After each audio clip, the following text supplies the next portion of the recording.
कारवां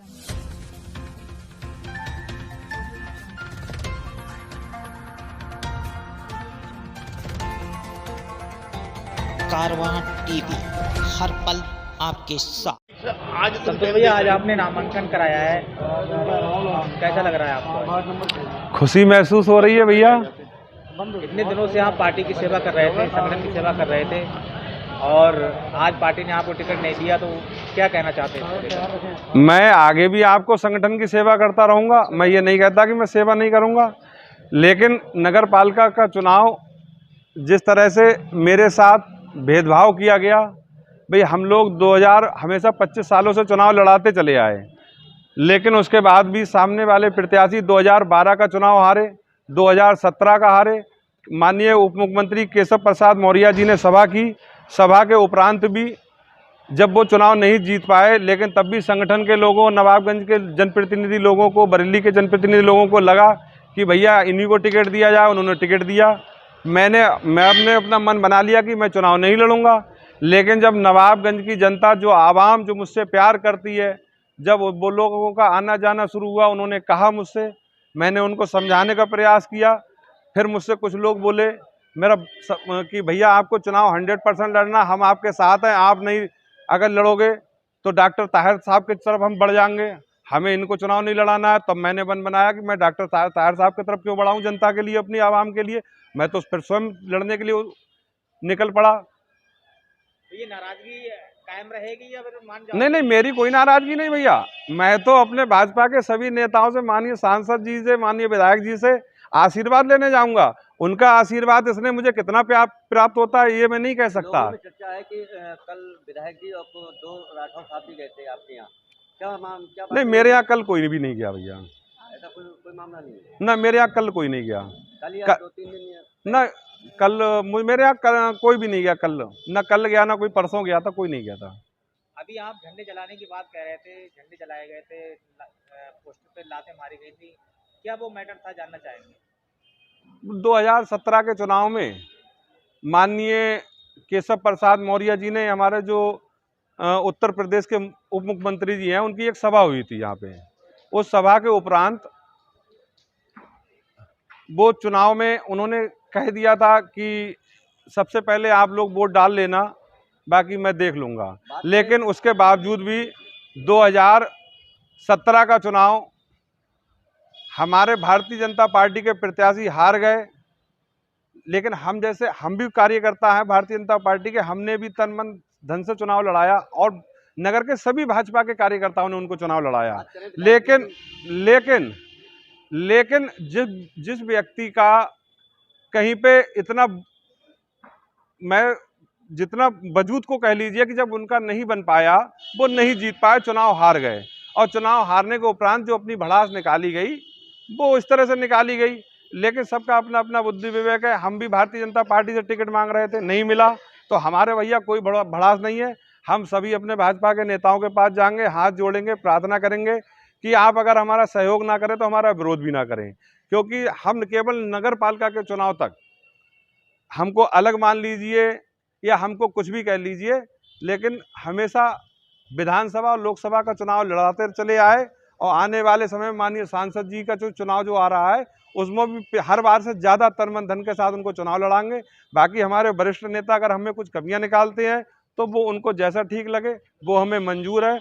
हम अपने मन से, अगर उनके बावजूद भी उनको लगता है कि हमने गलत किया है, उसके बावजूद भी अगर वो हमको नहीं भी बुलाते हैं, तब भी हम भारतीय जनता पार्टी के लोकसभा और विधानसभा में चुनाव लड़ाएंगे, तन मन धन से चुनाव लड़ाएंगे, बहुत निष्ठा ईमानदारी के साथ लड़ाएंगे, क्योंकि हम भाजपाई थे, भाजपाई हैं और भाजपाई जीवन भर रहेंगे। बात करें विधायकी की, तो विधायकी में कई लोगों ने टिकट मांगा था, उसके बाद में MP आर्य जी का हुआ, और जो लोग टिकट मांग रहे थे वो सारे लोग एक मंच पे देखने को मिले। क्या इस बार ऐसा कुछ मिलेगा? नहीं, इस बार नगर पालिका में ऐसा नहीं है। विधानसभा लोकसभा से हमारी सरकारें बनती हैं, हमारे उत्तर प्रदेश की सरकार बनने को थी, तो इसलिए हर भाजपा जो कार्यकर्ता रुष्ट भी था, उसने भी भारतीय जनता पार्टी के प्रत्याशी को लड़ाया। क्योंकि उससे हमारे माननीय मुख्यमंत्री जी योगी आदित्यनाथ जी को मुख्यमंत्री की कुर्सी पे हम लोगों को बैठालना था। जो विरोध जो जिनका टिकट कटा उनको भी बैठाना था। तो इसलिए सब ने एकजुट होकर भारतीय जनता पार्टी के प्रत्याशी डॉक्टर MP आर्य जी को चुनाव लड़ाया, उनको विधायक बनाया और विधायक बनने के उपरांत हमारे माननीय मुख्यमंत्री जी हमने उत्तर प्रदेश की गद्दी पे बैठाला। ऐसा कार्य हम सब लोगों ने मिलकर किया। बात करें तो भाजपा तो आप भी हैं, भाजपा इसके बाद में आप निर्दलीय क्यों लड़ रहे हैं? मैं नहीं लड़ना चाहता था, लेकिन जनता नहीं मान रही। कोई कह रहा भैया हम डॉक्टर ताहिर साहब की तरफ चले जाएंगे, कोई कहता हम राशिद भाई की तरफ चले जाएंगे, कोई कुछ कहता था। तो हम तो नहीं चाहते कि हमारे हिंदू भाई उधर दूसरे व्यक्ति को चुनाव लड़ाएं।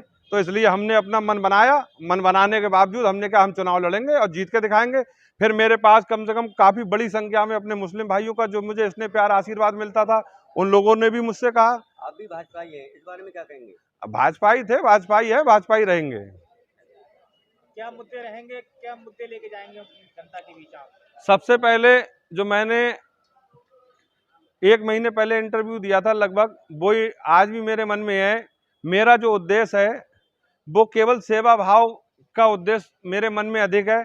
मैंने जो संकल्प लिया है कि सबसे पहले अगर प्रभु की कृपा से अगर मैं चेयरमैन बनता हूँ, मेरी पत्नी बनती हैं, तो मैं 500 गौ माताओं की सेवा के लिए एक गौशाला बनाऊंगा।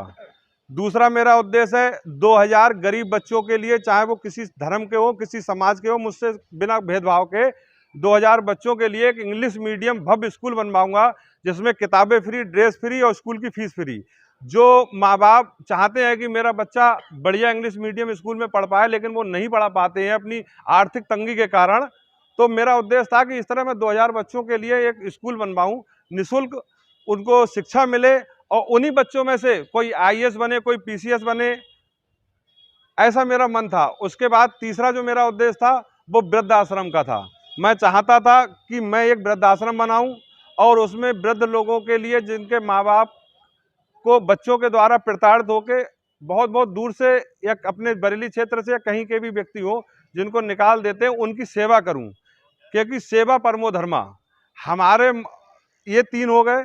चौथा मेरा था एक बारात घर बनवाना, 2, जिससे मैं 1-2 बारात घर बनवाऊं, एक अपने हिंदू भाइयों के लिए, एक मुस्लिम भाइयों के लिए, जिससे कि कभी भी जब ये बारात घर में जो गरीब लोग हैं, जो अपनी बेटियों की शादी, बहनों की शादी गरीबी के कारण नहीं कर पाते हैं, किसी बारात घर में उनका मन बहुत होता है लेकिन पैसे के अभाव में नहीं कर पाते, तो मुझे लगता है कि इस तरह के अगर मैं बारात घर दोनों समाज के लोगों के लिए बनवा के दूंगा, उसमें लाइट की जो जनरेटर चलेगा उसका डीजल फ्री, बर्तन फ्री, उसकी व्यवस्थाएं फ्री, जिससे नगर पालिका में एक नाम हो कि कोई व्यक्ति ऐसा चेयरमैन बनने के बाद में जो धार्मिक प्रवृत्ति का था, जिसने ऐसे कार्य किए। क्योंकि अभी तक चाहे वो कोई भी चेयरमैन बना हो, उसने हमेशा अपना जेब, अपना बटुआ गर्म करने का कार्य किया, लेकिन मेरा उद्देश्य केवल सेवा भाव का था। क्योंकि मुझे मालूम है कि ये मनुष्य शरीर में जो जीवात्मा है, ये जब हमारी जीवात्मा की पूरी हो जाएंगी तो हम मृत्यु को प्राप्त होंगे, और मृत्यु के उपरांत हम इस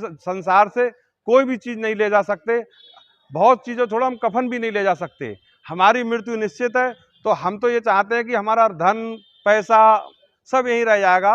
तो जो हम धर्म के हिसाब से सामाजिक कार्य करेंगे, लोगों को अच्छे कार्य करेंगे, लोगों के लिए सुविधाएं पहुंचाने के कार्य करेंगे, तो उससे हो सकता है हमारा परमार्थ जीवन भी सुधर जाए।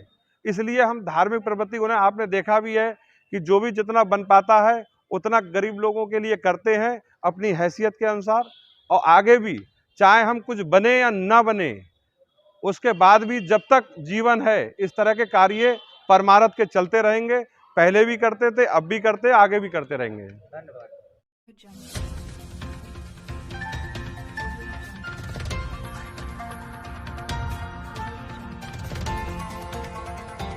कारवां TV, हर पल आपके साथ।